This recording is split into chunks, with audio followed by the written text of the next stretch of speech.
be the biggest purchase they make in their lives. So what they're doing is buying a block of land with no science and no knowledge of what it is they're actually buying. Before they build their house, it's very important to know what's in the ground.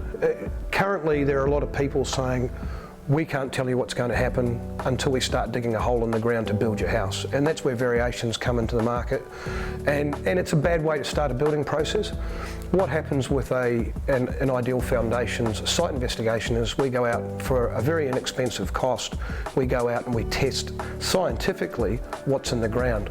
The days of, I did a job down the road so I know that's rock, it's gone. It's required under AS 2870 2011 that there should be a lot specific geotech test done when you buy a block of land before you build a house.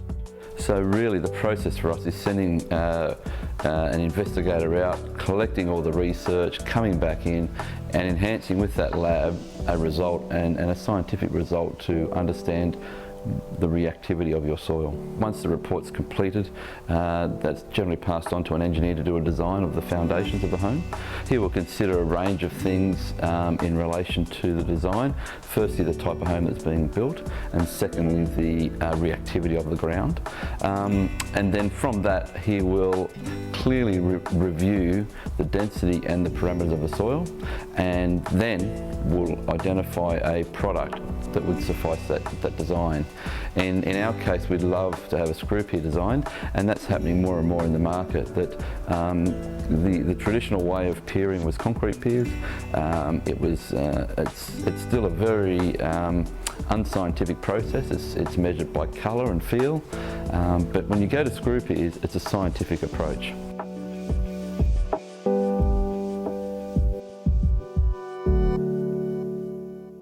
I suppose the major advantage is that we fix our price. And that's something that's not commonly seen in the marketplace. What will generally happen is with alternative companies, they will fix their price to a certain depth. And there'll be a little fine print there that says after this depth you'll pay more. Ideal Foundations, because we do our site investigation, we determine the founding depth that the screw pier needs to go in. We then fix our price.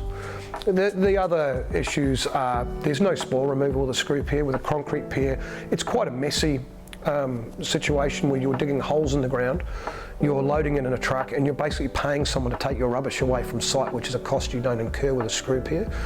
The average house would be screw piered in a day. Because it's not waiting for a concrete pier for the concrete to set and go off to pour the slab, it's instant. If we screw pier today, you pour slabs tomorrow. That's a great advantage in an individual housing situation, but in a multi-pad situation where you might be building 8, 10, 12 townhouses, and in our case, in a couple of occasions, 30 or 40 townhouses, the speed at which, if you're doing one a day, everybody's happy. So the screw pier is installed by an excavator with a measuring pressure, or PSI. It's installed to a depth. You might ask, well, how do you know how deep to go? Well, that's really come from our site investigation. We will not screw piers in without doing an investigation. We don't want a soft pocket below. We want to make sure that your pier is locked into the right density of material. So once that's done, our installer will record every individual pier and its torque setting.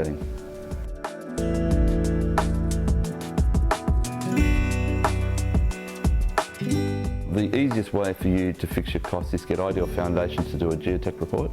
Once we have that report, we would then get the engineer layout and we will give you a fixed price. Look, the best way to get in contact with us is to go to our website, or alternatively call us at our office. We are a very customer focused company, so if you contact us, we'll contact you very shortly.